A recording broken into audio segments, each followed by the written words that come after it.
This video reveals the foundational illusion that has kept you bound to mediocre results and introduces the hidden doorway to unreasonable prosperity. You will discover why your most logical goals have failed to ignite and how imagination is not the opposite of practicality. It is the source of it. They told you that great wealth is assembled step by logical step, that reason is the only architect of success, and that dreaming is the waiting room before the real work begins.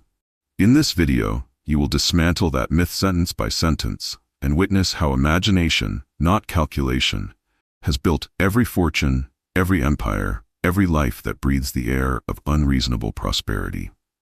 This is where it begins, not with a spreadsheet, but with a sigh, the kind that escapes when you close your eyes and remember what you wanted before you were taught what was possible. This is how it unfolds. A woman in a gray cubicle draws a door on a sticky note, not because she believes it will open, but because her hand remembers the motion of hope. This is where truth breaks through. The door on the paper begins to glow, and she realizes she has not been drawing. She has been constructing an exit. This is why it matters. Logic would have told her to update her resume, but imagination whispered that she was not meant to leave one cage for another. This is where illusion fades. The spreadsheet of her life, with its careful projections and modest growth curves, suddenly looks less like wisdom and more like a will written by someone else. This is the turning point. She tears the note from the pad and holds it to her chest, and in that gesture, she has already walked through, she simply hasn't arrived yet. This is how the code cracks. She stops asking, "How do I get there?" and starts asking, "Who am I when I am already there?" This is the moment the old vocabulary fails. Words like realistic and sensible now taste like unseasoned food, nourishing but joyless. This is the shift you cannot unlearn. Prosperity was never a destination you reach by good behavior. It is a frequency you allow yourself to emit. This is what Neville taught. That feeling is the secret, that the wish fulfilled is not a future event, but a present occupancy. This is the radical act. You do not chase wealth. You become the person for whom wealth is the natural exhalation. This is how it feels, like stepping out of a cold rain into a room with a fire you forgot you lit. This is the inheritance waiting. The version of you that already succeeded has been trying to wave you home, but you were too busy mapping the road to look up and see the waving hand. This is the lie that dies here, that your goals are too big. No, they are too small, and they are too small because they are too logical. This is the truth that takes its place. A goal that can be fully explained has already been fully contained. This is the redefinition. Prosperity is not an amount. It is a permission slip you write to yourself in invisible ink, and imagination is the heat that makes the words appear. This is the promise of this journey. By the end, you will not recognize the boundaries you once called reality. This is the beginning of the end of waiting.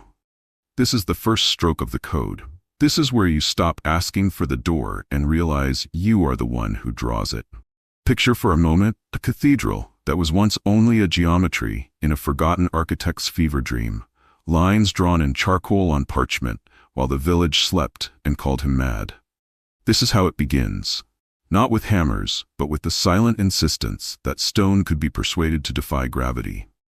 This is where the code breathes. The architect did not wait for limestone to arrive before he saw the spires piercing clouds.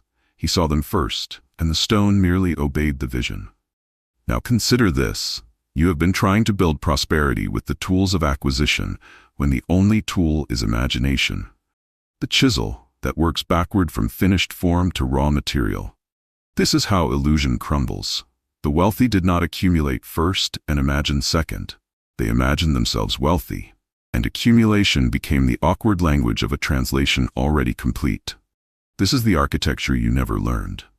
Every object in your life was once an image in someone's mind, including the chair you sit on, the screen you read from, the currency you chase. This is why logic fails. It tries to build the future from the inventory of the past, but imagination does not shop for used materials. Suppose you discover that your current life is not a fact, but a fossil, the hardened residue of old assumptions you stopped questioning. This is the turning point. You are not stuck in reality. You are stuck in a photograph of a reality you already outlived. This is how the true builder works. She does not consult her bank account to determine what she can afford to imagine. She consults her imagination to determine what her bank account will become. This is the secret the cathedral knows. The spire does not calculate its own height. It simply rises to meet the blueprint that dreamed it. This is the inheritance waiting. The version of you who already lives in prosperity has already drawn the plans. Your only task is to stop revising them downward. This is where most people falter. They demand the contractor arrive before the vision is vivid enough to instruct him. This is the shift that changes everything. You do not need to know how the money comes. You need to know how it feels when it has already arrived. This is the emotional foundation. Feeling wealthy while still appearing poor is not delusion. It is delayed revelation. This is what Neville understood. That imagination is not fantasy escaping reality, but reality escaping its own delay. This is the moment the scaffolding goes up. You begin to walk through your day as the person you are becoming, not the person you have been. This is how the invisible becomes visible. The outer world, confused by your sudden certainty, begins to rearrange itself to match your inner architecture. This is the law you cannot break. You cannot consistently outperform your self-image, but you can revise the image and watch performance scramble to catch up.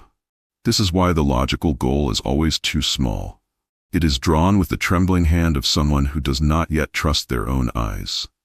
This is the prosperity code, first glyph. What you cannot hold as an image, you will never hold as a thing. Think of the moment when you realize that time moves differently in dreams, that a single minute of reverie can contain a lifetime, and a year of waiting can feel like a held breath. This is where the crack appears. The clock on the wall continues its measured march, but something inside you has stopped believing it has authority over your becoming. This is how it unfolds. A man who has calculated his retirement down to the penny suddenly hears himself laugh at the absurdity. By the time he arrives, the man he will be is a stranger to the man he is now. This is the turning point. He realizes he has been serving time instead of serving his desire, as if prosperity requires a sentence before it grants parole. Now consider this. The universe does not know what Thursday means. It only knows the frequency of your assumption, and it answers to that frequency instantly, regardless of your calendar. This is where illusion fades. The gap between desire and fulfillment is not a duration, but a density of belief, and belief can crystallize in a heartbeat. This is why the logical goal always arrives late. It builds a bridge across time when imagination could have simply stepped through the wall. Envision a world where your wish does not travel toward you from some distant horizon, but rises from your own chest like your next breath, already yours before you name it. This is the inheritance waiting. Neville taught that imagining creates reality, not after a delay, but in the very moment of imagining, and what we call time is only our slowness to recognize what has already been done. This is how the prosperous think. They do not ask, when will this happen? Because they have already inhabited the event. And to inhabit an event is to dissolve the interval between now and then. This is the moment the clock stops fitting. You catch yourself feeling grateful for a check you have not yet received, and the gratitude is so real your palm tingles where the paper will touch it. This is the radical act. You stop waiting for Friday and live Tuesday, as if Friday has already come and gone, leaving its warmth behind.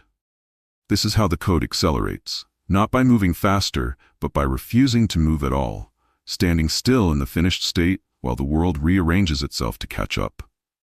This is the shift that terrifies the logical mind.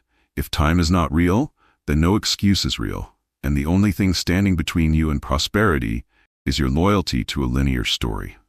This is the truth that breaks through. The version of you that already succeeded is not ahead of you on a timeline. It is beside you, waiting for you to stop checking your watch and notice its presence.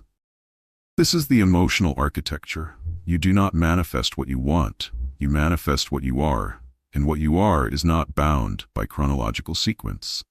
This is the cathedral's secret.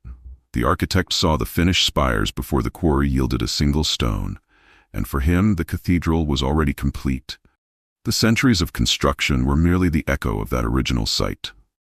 This is why you must feel the check in your hand now. Taste the freedom now, wear the identity now, because now is the only tense imagination speaks. This is the turning of the code. When you cease to be a person who is becoming and become a person who is, the universe has no choice but to update your file. This is the moment the clock hands stop moving and simply point at you, acknowledging that you have stepped outside their jurisdiction. This is the prosperity code. Second glyph. Time is the shadow of doubt, and certainty casts none. Consider the possibility that you have been working far too hard, not in spite of your goals, but because of them, and that the sweat on your brow is proof of resistance, not progress. This is where it begins. A woman who has clawed her way up every corporate rung suddenly realizes her hands are bleeding and the ladder is leaning against the wrong building. This is how it unfolds. She stops climbing, sits down on the rung, and in the stillness, a door opens where she swore there was only wall. This is the physics you were never taught. The universe does not reward effort. It rewards assumption, and effort is often the scream of a soul trying to outrun its own disbelief. This is where truth breaks through. The man who runs fastest toward prosperity is usually fleeing the belief that he does not deserve to stand still and receive it. This is why the logical goal is so exhausting. It requires you to push against a reality that you have not yet convinced yourself is already yours. Now consider this. When you truly believe a thing is yours, you stop reaching for it. Your hand remains at your side, because reaching implies distance, and you feel no distance. This is the turning point. You realize that every sleepless night strategizing, every desperate networking call, every overworked hour was not fuel for the fire but water trying to become flame. This is how the unreasonable desire operates. It does not ask you to build a road. It asks you to declare the destination and let the road build itself beneath your feet as you walk. This is the inheritance waiting. Neville taught that feeling is the secret, not because feeling motivates action, but because feeling is the vibration that matter answers to, silently and immediately. This is the shift that changes everything. You stop asking, "What should I do?" and start asking, "What should I feel?" Because doing is the echo and feeling is the original sound. This is the moment the weight lifts. A man who has been calculating his net worth for 20 years suddenly calculates his net worth as if he already has 10 times more. And the numbers on the screen do not change, but something in his posture does. This is how the code rewires. The universe hears the posture, not the spreadsheet, and it begins to lean in. This is the paradox that destroys the logical mind. The least reasonable desires often manifest fastest because no one has told them they are impossible, so they encounter no resistance from their owner. This is the emotional truth. The dream you abandoned because it seemed too big was actually the easiest one to fulfill. It was the small, sensible goals that required years of grinding because you never truly believed them worthy of ease. This is the physics of grace. Things that are yours do not need to be captured. They need only to be recognized, and recognition is an act of feeling, not acquisition. This is the revelation that breaks the back of striving. You cannot earn what is already yours. You can only claim it, and claiming requires no effort, only the cessation of the pretense that it is not yet yours. This is the moment the prosperous are born again, not in the sweat of their brow, but in the stillness of their absolute certainty. This is the door that swings open. When you stop asking the universe to prove itself and simply assume the wealth is moving toward you, the movement has already completed at the moment of your assumption. This is why the unreasonable succeed. They never learn to calculate the odds, so the odds never learn to calculate them. This is the prosperity code, third glyph. Effort is the tax you pay on doubt. Certainty is the exemption. Ask yourself what happens when a bird refuses to leave the nest, not because the nest is warm, but because the sky looks too wide, and eventually the nest becomes a cage disguised as home. This is where the wound begins. Not with failure, but with the decision to play small so that loss could never find you. Not realizing that loss had already found you the moment you stopped expanding. This is how it festers. A man who took the stable job, married the sensible partner, saved the prudent percentage, wakes up one morning and cannot remember why his chest feels like it is lined with cement. This is where illusion dies.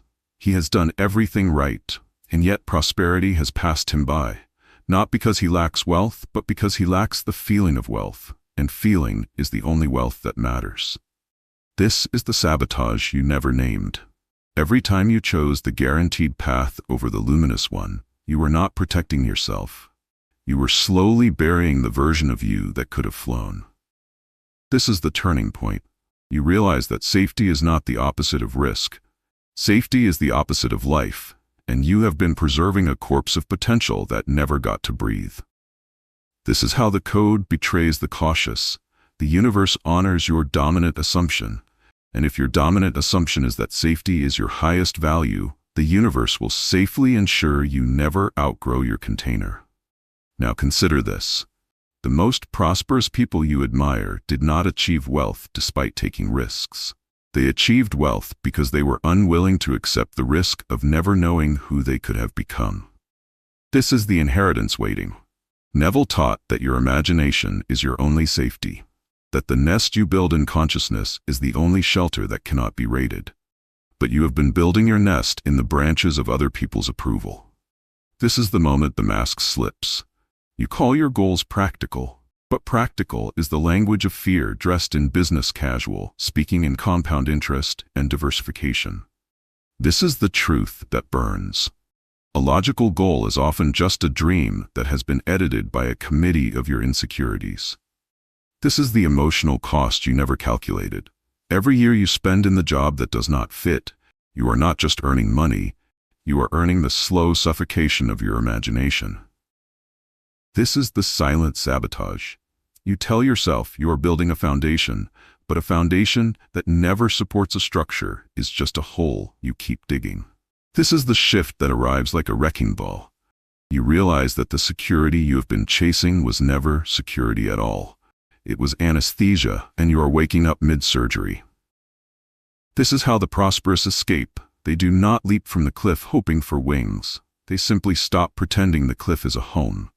This is the moment you count the real cost. Not the money you might lose, but the person you have already lost by refusing to become who you are. This is the mathematics of the soul. A life lived logically is a life lived at a discount, and you have been the one marking down your own worth. This is the inheritance you reclaim. The dreams you abandoned for being unrealistic were never unrealistic. They were just unsafe, and you were too brave to admit you were afraid. This is the code cracking open. Safety is not the absence of danger, but the presence of self, and you have been absent from your own life for far too long. This is the first breath after the confession. You cannot lose what you never had by becoming who you actually are. But you have been losing who you actually are by clinging to what you never wanted. This is the prosperity code, fourth glyph.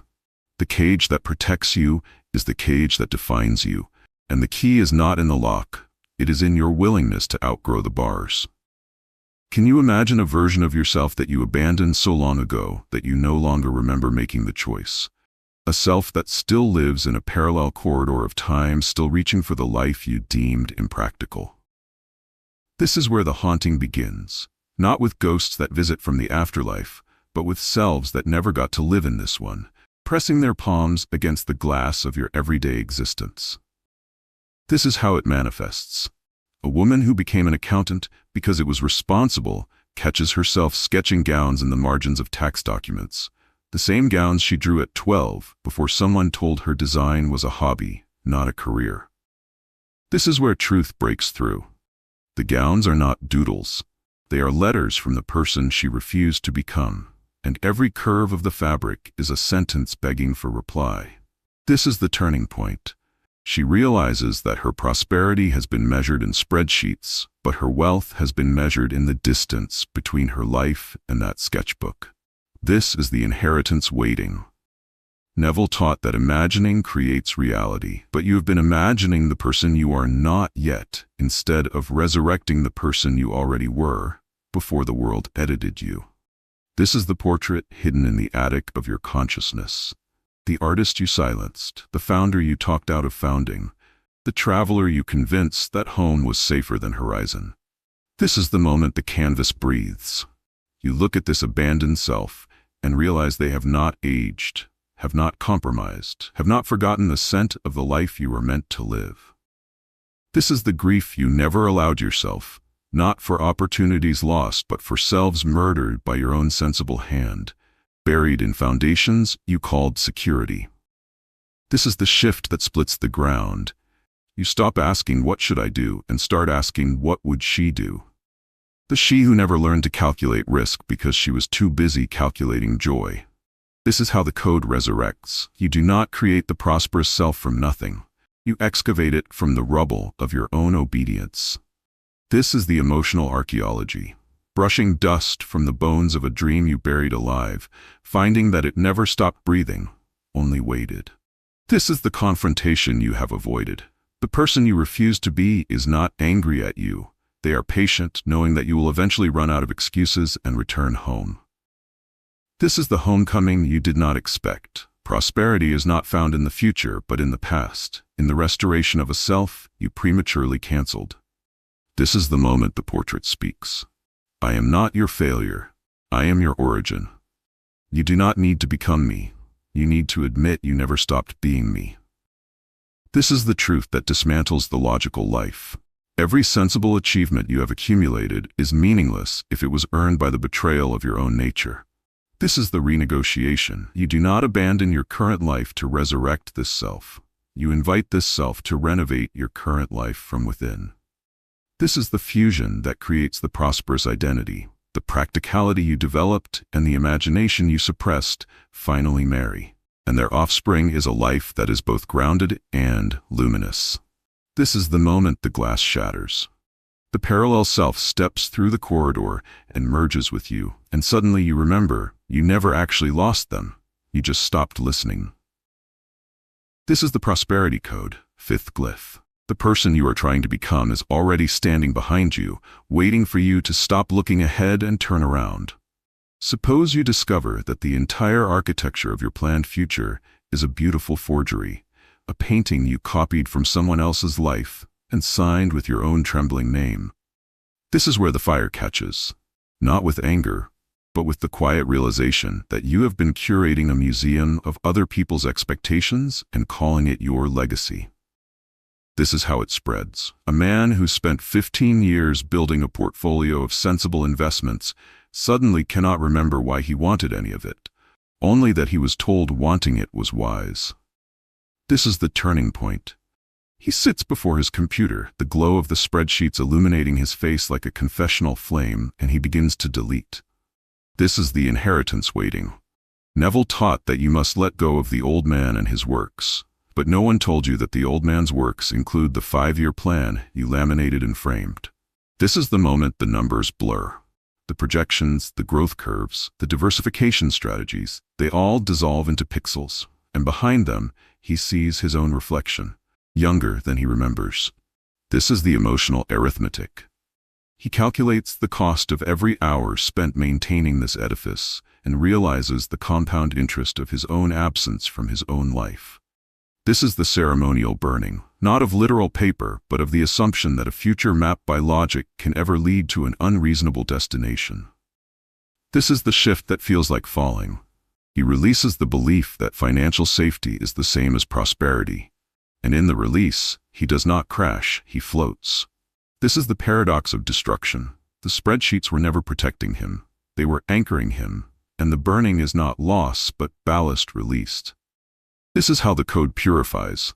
You cannot add the new self to the old life. The old life must be metabolized into fuel for the new identity.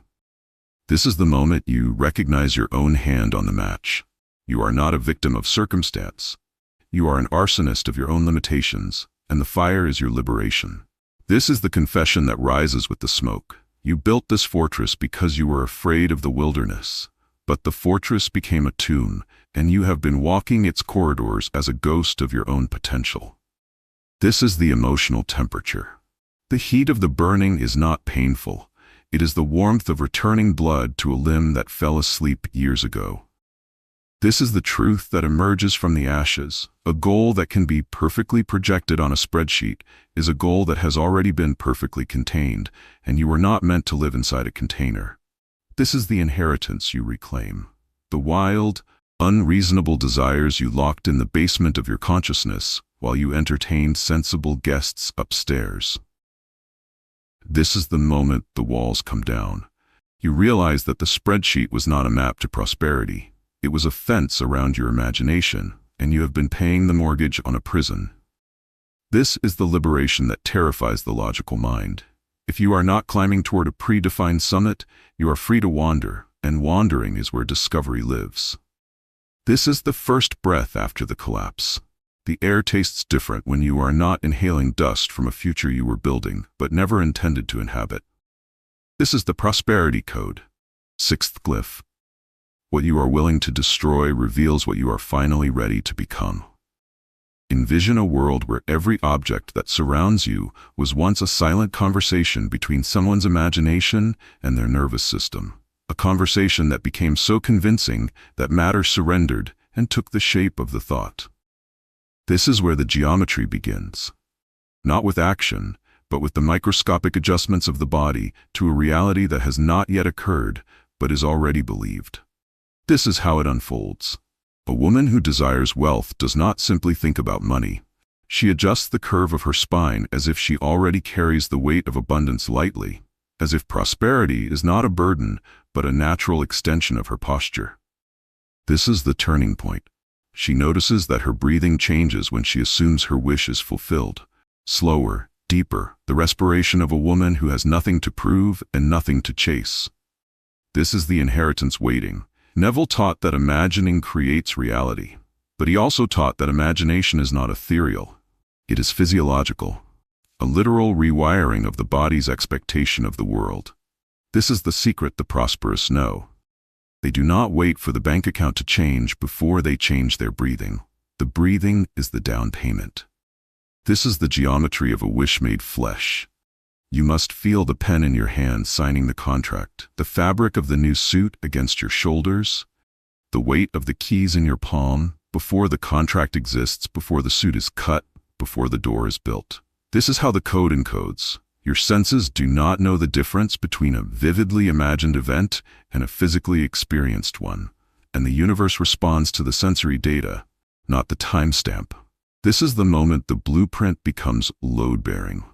A man who has never owned property begins to walk through his imagined home so thoroughly that he knows which floorboards creak and which direction the morning light enters the kitchen. This is the emotional architecture. He does not desire a house. He has already moved in, and the universe is simply catching up to his relocation. This is the shift that confuses the logical world. He stops saving for a down payment and starts feeling grateful for the mortgage payment he is already making in his imagination, and the gratitude is so real that his hands unconsciously reach for a wallet that does not yet contain the statement. This is the sensory precision required. Vague wishing produces vague results, but a wish with texture, temperature, weight, and scent is a wish that has already begun its migration from consciousness to matter. This is the inheritance you claim. You do not need to know how the money will arrive. You need to know how the check feels between your fingers, the slight give of the paper, the crispness of the signature line. This is the moment the geometry locks into place. You have imagined the event so completely that your body no longer believes it is waiting. Your body believes it is remembering. This is the law the universe cannot refuse. It must bring you more of what you are experiencing as memory, because memory is the proof of an event already completed. This is the prosperity code's hidden dimension. You do not manifest what you want. You manifest what you have already experienced, and experience is a function of sensory vividness, not chronological occurrence. This is the blueprint you now hold. Every desire carries within it the instructions for its own fulfillment, and those instructions are written in the language of feeling, not effort. This is the moment the wish begins to thicken. What was once a transparent hope now has opacity, density, the weight of approaching arrival. This is the geometry complete. You have drawn the wish in 4 dimensions: height, width, depth, and the 4th dimension of feeling, and the physical world, always eager for a skilled architect, has begun to survey the land for construction. This is the prosperity code, 7th glyph.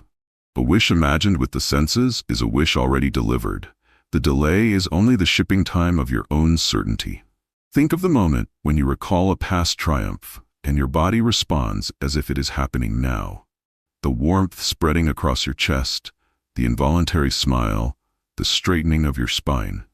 And consider that this same mechanism can be aimed forward rather than backward. This is where the inversion occurs. You stop remembering your past successes and begin remembering your future ones, accessing gratitude for events that have not yet cast their shadow into linear time. This is how it unfolds. A woman who has not yet received her promotion begins to feel the quiet pride of having already proven herself, the subtle shift in how her colleagues regard her, the new weight of her decisions. This is the turning point. She catches herself composing a thank you note in her mind for an opportunity the calendar says has not arrived. And the composition is so sincere that her fingers twitch as if holding a pen. This is the inheritance waiting. Neville taught that you must sleep in the assumption of the wish fulfilled, that the state of consciousness just before sleep is the fertile soil where future memories take root and grow backward toward the present. This is the echo that precedes the sound. The universe operates on resonance, and gratitude is a frequency that broadcasts the event as already complete, calling its physical manifestation home like a returning bird. This is the paradox that breaks the logical mind. How can you be grateful for something you have not received? But the prosperous know that gratitude is not a response to receiving. It is the receiving itself. This is the moment the future bends. A man begins to thank his wife for the home they will purchase next year, describing the light in the kitchen, the oak floors, the garden where their children will play. And his wife does not correct him because his memory is more convincing than her doubt. This is the emotional technology. You do not wait for the harvest to feel fed. You eat the harvest in your imagination, digest its gratitude, and your body sends the signal to the field that the crop was delicious and more of the same is requested. This is the shift that changes the physics of your existence. You stop being a beggar at the door of the universe and become a satisfied diner, leaving a generous tip. This is the memory that has not yet occurred. You are 5 years from now, looking back at this exact moment, and you feel an overwhelming tenderness for the person you were, the one who did not yet know but kept trusting anyway. This is the echo that travels backward through time. That future self's gratitude vibrates across the years and lands in your chest today, and you mistake it for hope when it is actually nostalgia for a victory you have already achieved in another dimension. This is the inheritance you claim now. You borrow the gratitude of the person you are becoming and spend it today as currency for the reality you are constructing. This is the moment the veil thins, the distinction between memory and anticipation collapses, and you realize that all time is simultaneous in the imagination, that the future is simply a room you have not yet walked into, but can already hear the music playing from within. This is the practice that rewires your neural pathways. Each night, you review the day as if it contained the fulfillment you are seeking, adjusting the details until your mind cannot distinguish the edited memory from the original experience. This is the revision Neville taught. Not denial of the past, but replacement of it. And if you can revise what has been, you can certainly construct what has not yet been and call it memory. This is the gratitude that creates. Not the desperate pleading for future favor, but the quiet satisfaction of a meal already eaten, a destination already reached, a self already become. This is the echo that becomes the source. You thought the event would create the memory, but the memory creates the event, and your gratitude is the original sound that the universe merely amplifies into matter. This is the prosperity code, 8th glyph. The future is not ahead of you, it is behind you, waiting for you to remember it into existence. Now consider this. The difference between a hope and a fact is not located in the external world, but in the internal chemistry of your conviction, and this chemistry is something you can manufacture at will. This is where the alchemy begins. Not with the transmutation of lead into gold, but with the transmutation of I wish into I am. A change so subtle and yet so absolute that the entire periodic table of your reality must reorder itself around it. This is how it unfolds. A man who has always assumed scarcity notices his jaw is clenched, His shoulders are raised toward his ears, his breath is shallow, and he realizes his body has been chemically composing the formula for lack. This is the turning point. He deliberately unclenches, lowers, deepens, and in that physical release, he is not pretending to be prosperous. He is literally altering the endocrine signature of his presence in the world. This is the inheritance waiting.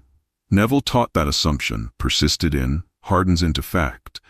But what he meant was that assumption is a solvent. It dissolves the old reality molecule by molecule while crystallizing the new one into visibility. This is the secret the laboratory of consciousness holds. You are both the scientist and the experiment, the crucible and the gold, and the heat required for transformation is the intensity of your persistent feeling. This is the moment the mixture changes color. A woman who has been affirming prosperity while secretly bracing for lack finally stops bracing, and the stopping is not resignation, it is the precipitate of belief dropping into solution. This is the chemical wedding.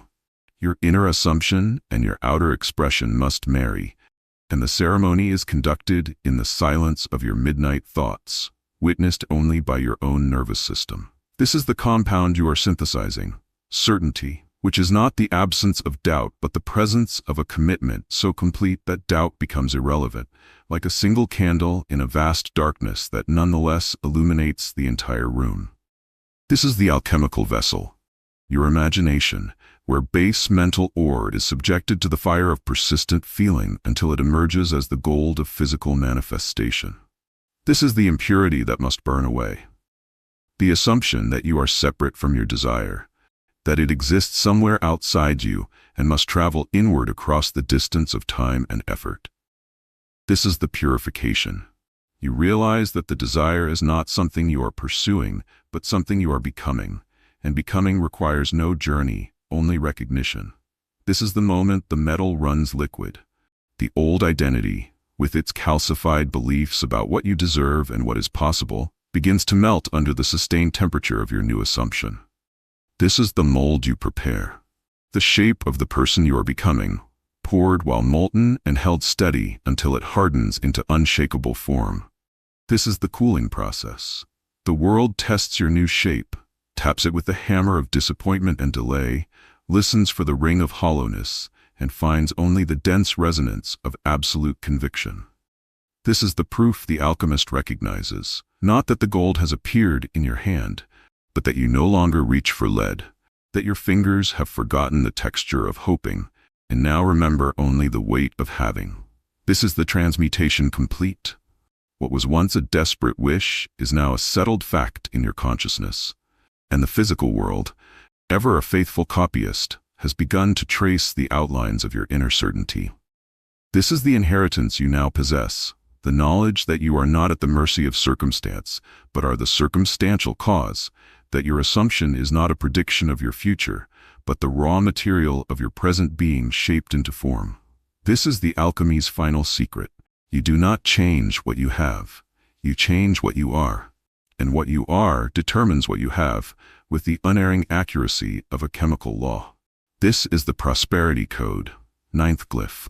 Assumption is not self-deception, it is self-construction, and the universe recognizes only finished architecture. Can you imagine walking down a crowded street and catching the reflection of a face in a window that is unmistakably yours but subtly different? More rested, more luminous, wearing the faint smile of someone who has already won. This is where the threshold appears. Not in a dream, but in the ordinary fabric of your day, when the veil between who you are and who you are becoming grows thin enough to glimpse the figure on the other side. This is how it manifests. A woman struggling with her business feels an inexplicable urge to take a different route home. And in a cafe window, she sees a woman who looks back at her with absolute recognition, and the woman is her. 10 years from now, wearing the prosperity like a second skin. This is the turning point. She does not run, she stands frozen, as this stranger who is not a stranger presses her palm against the glass. Not in desperation, but in reassurance, as if saying, "You will survive this, and more than survive, you will thrive." This is the inheritance waiting. Neville taught that imagining creates reality, but he also hinted that the imaginer is not singular. that the self you are becoming is actively imagining you into existence from the future, just as you imagine your desires into existence from the present. This is the reciprocity you never considered. You are not only creating your future self is creating you, reaching backward through time to plant the seeds of the person you are now becoming. This is the moment the stranger speaks without sound. I am not ahead of you, I am beside you. The distance between us is not time, it is belief. Close the gap. This is the emotional recognition. You realize that the ease you have been seeking, the confidence you have been envying in others, the quiet certainty of those who have already arrived, it is not something you must earn. It is something you must accept from this visitor who has always carried your name. This is the hand extended, not demanding that you change everything today, but simply inviting you to step into the version of yourself that has already changed everything. The one who exists simultaneous to your struggle, but on a different frequency of assumption. This is the shift that collapses the corridor. You stop treating your future self as a destination and start treating them as a collaborator, asking, "What would you have me know?" instead of, "When will I finally become you?" This is the guidance that has always been available. The stranger who wears your face has been leaving breadcrumbs along your path. The book that falls open to the right page. The person who speaks the exact words you needed, the intuition you dismissed as coincidence, but was actually correspondence. This is the correspondence made conscious. You begin to notice that the decisions your future self would make are already whispering themselves into your awareness, and the only barrier to acting on them is your loyalty to the smaller self who has not yet met their own expanded reflection. This is the reunion you have been avoiding. Not because you fear meeting this stranger, but because you fear discovering that they have been waiting patiently while you busied yourself with unworthiness. This is the moment the glass dissolves. The cafe window, the train platform, the mirror in your hallway. The separation was always an illusion, and your future self steps through not as an invader, but as a homecomer, taking their rightful place within your consciousness. This is the merging. You are no longer two. You are one self with expanded memory, recalling both the struggle and the triumph as equally necessary movements in the same symphony. This is the inheritance you now carry, the certainty of the one who has already crossed over, grafted onto the determination of the one still crossing, a hybrid vigor that no obstacle can withstand. This is the stranger's final gift. They do not stay because they were never separate, and the face in the window was always your own reflection in the water of deepened belief. This is the prosperity code, 10th glyph. The self you are becoming is not waiting for you at the end of the road. They are walking beside you, matching your pace, wondering when you will finally look to your side and say, "I am ready to arrive with you." Consider the possibility that every time you have felt the nagging sensation that something is off, not wrong, just off, like a painting hung slightly askew, you were not experiencing anxiety, but the first hairline fracture in the armor of your logical life. This is where the cracking begins. Not with a sledgehammer, but with the quiet persistence of a truth that refuses to remain comfortable, shifting in its seat until the whole structure must acknowledge its presence. This is how it spreads. A man who has built his entire identity on being the reasonable one suddenly cannot justify his own enthusiasm at a colleague's success because his spreadsheet says there's only so much success to go around, yet his heart is leaping anyway. This is the turning point. He catches himself celebrating abundance in a worldview built on scarcity, and the contradiction does not destroy him, it liberates him, because the crack lets in light. This is the inheritance waiting. Neville taught that you must die to your old self, but death rarely announces itself with trumpets. It arrives as a slow recognition that the clothes you have been wearing no longer fit, that the armor that once protected you now only weighs you down. This is the moment you notice the rust. The logical arguments you once wielded with such confidence. "I don't have the connections, the market is saturated, I'm too old to start," now sound in your own ears like memorized lines from a play you no longer believe in. This is the emotional truth. You have been reciting these lines not because they are true, but because they are familiar, and familiarity has masqueraded as wisdom while quietly strangling your imagination. This is the crack that becomes a canyon. A woman realizes that every time she says, "That's not realistic," she is not protecting herself from disappointment. She is protecting her old identity from the effort of expansion. This is the armor's fatal flaw. It was designed to keep danger out, but it cannot distinguish between danger and destiny, so it repels both with equal efficiency. This is the moment you stop polishing the metal. You look at the dents and scratches, the evidence of battles fought against your own potential, and you realize you have been the enemy your armor was meant to repel. This is the shift that changes everything. You stop asking, "Is this practical?" and start asking, "Is this alive?" And the armor, designed for preservation, has no answer for the question of life. This is the fracture you have been fearing. Not the collapse of your circumstances, but the collapse of your explanation for why your circumstances have not changed. And with that explanation gone, you are left without excuse and therefore without limit. This is the vulnerability that terrifies the logical mind. If you cannot explain why you deserve prosperity, you might have to accept that you don't need to deserve it. You need only to assume it. This is the crack that heals by opening wider. You stop trying to rationalize your desires, stop demanding that they make sense to the committee of critics you have internalized, and simply allow them to exist without defense. This is the armor's surrender. It was never going to be removed by force. It was always going to be outgrown, and outgrowing requires no battle, only expansion. This is the moment you breathe freely. The metal does not shatter. It simply falls away because there is no longer a body small enough to wear it. This is the inheritance you claim, the freedom of the unreasonable, who do not need to justify their destinations because they understand that the journey itself is the justification. This is the crack that became a doorway. What you once perceived as your weakness, your inability to be satisfied with sensible goals, your restless imagination, your hunger for more, was never a flaw in the armor. It was the emergency exit you were always meant to take. This is the prosperity code, 11th glyph. A logical life is a life that has been edited for coherence, but your prosperity was never meant to be coherent. It was meant to be complete. Ask yourself what happens when a child is told they are gifted, and they believe it with the absolute certainty of one who has not yet learned to question such declarations. They do not become arrogant. They become capable, rising to meet the expectation without effort or strategy.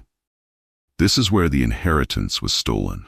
Not by cruel parents or indifferent teachers, but by the slow accretion of evidence that you were not, in fact, exceptional, that the world would not treat you as chosen, and so you unchose yourself.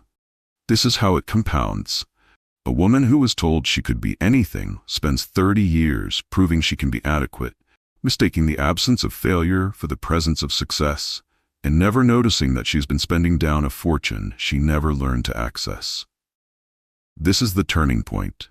She realizes that the belief in her own giftedness was not a childish fantasy to be outgrown, but a seed that was supposed to grow into an oak, and she has been keeping it in a drawer, wrapped in the damp paper towel of modesty. This is the inheritance waiting. Neville taught that you must assume the feeling of the wish fulfilled, but the first and greatest wish is the wish to be the self you were before the world convinced you that you were ordinary. This is the vault you never knew you had. Inside you, preserved in the amber of your earliest memories, is the unshakable conviction that you matter, that your presence shifts the atmosphere, that your desires are not requests, but declarations. This is the combination you forgot.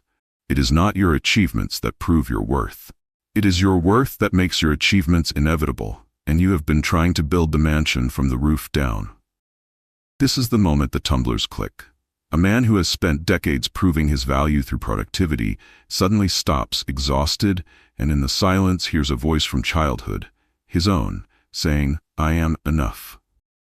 Not as a consolation, but as a fact so obvious it needs no evidence.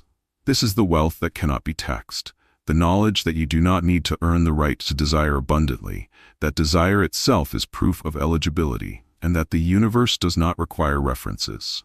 This is the emotional accounting. You've been keeping meticulous ledgers of your shortcomings, your missed opportunities, your failures to launch, and you have mistaken this inventory for self-awareness when it is actually self-looting.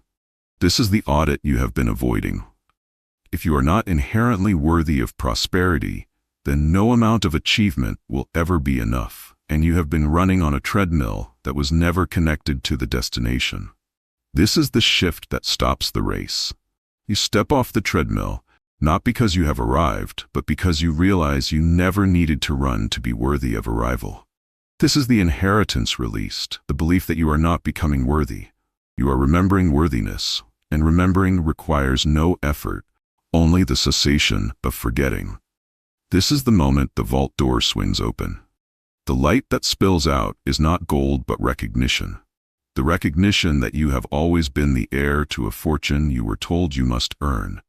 And the only thing standing between you and your inheritance was your willingness to accept it unearned. This is the radical acceptance. You do not need to be perfect to be prosperous. You need only to be persuaded of your own permission, and permission is not granted by external authority. It is assumed by internal sovereignty. This is the sovereignty you reclaim. You are not a subject begging favors from a capricious universe. You are a citizen of reality with voting rights over your own experience. This is the inheritance you now claim, not the money or the status or the things, but the right to have them without apology, without justification, without the exhausting pretense that you are lucky rather than aligned.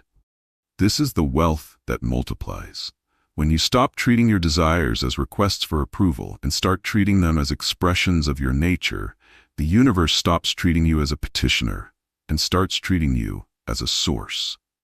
This is the prosperity code. 12th glyph.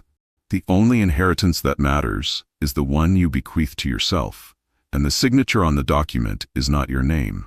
It is your assumption that your name is already written in the book of those who have. Picture for a moment a cathedral under renovation, its ancient stones still bearing the prayers of centuries, but now wrapped in steel scaffolding that seems to disrespect its grandeur, yet is the only thing preventing its collapse into beauty. This is where the construction begins. Not with the finished spire, but with the ungainly, temporary structure that makes the spire possible. The metal ribs that hold the vision upright, while the old mortar cures into new strength. This is how it unfolds. A man who has lived his entire life as a journeyman suddenly decides to live as a master, but his hands do not yet know the gestures. His voice does not yet carry the authority, so he must borrow the posture until the posture becomes him. This is the turning point. He stands in front of the mirror and says, "I am the person who creates wealth with ease." And his reflection does not argue, but it does not yet agree either. It simply waits, watching the scaffolding go up around the old stone. This is the inheritance waiting. Neville taught that persistence in assumption hardens into fact. But what he did not need to explain is that persistence requires scaffolding, daily practices, deliberate rehearsals, the conscious wearing of a coat that does not yet fit but will if you refuse to take it off. This is the steel you must erect. Morning affirmations that feel like lies, evening visualizations that feel like fantasy, the awkward pantomime of prosperity before you know the choreography. This is the moment embarrassment becomes irrelevant. You realize that the judgment you fear is not from others but from your old self, the one who finds your new behavior ridiculous because it does not match the evidence of your current circumstances. This is the emotional architecture. You do not wait until you believe the new identity to act as if it is true. You act as if it is true, and the belief follows the action like thunder follows lightning. This is the scaffold's purpose. It is not meant to be beautiful. It is meant to be functional, to hold the weight of your expanded self while the foundation of your old assumptions is excavated and replaced.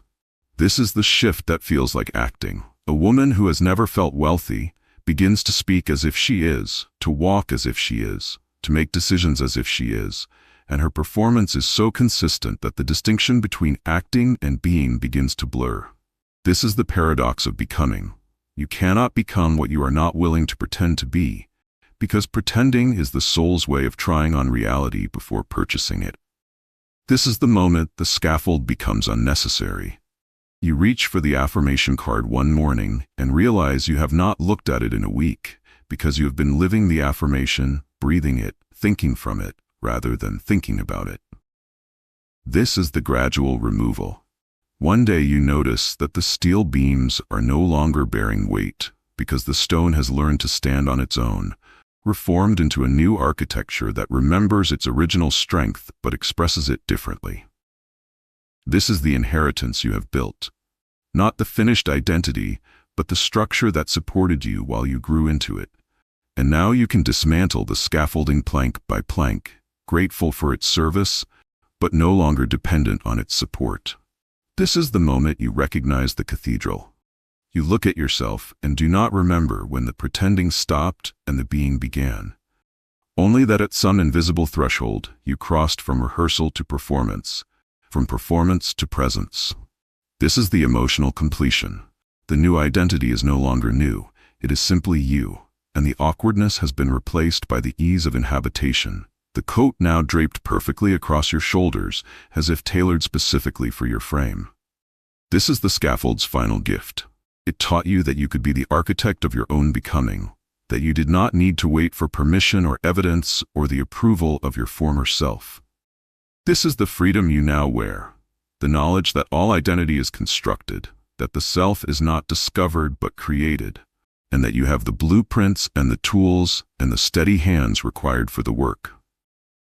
This is the prosperity code. 13th glyph. The scaffold is not the cathedral, but no cathedral rises without it, and the courage to erect the temporary is the only path to the permanent.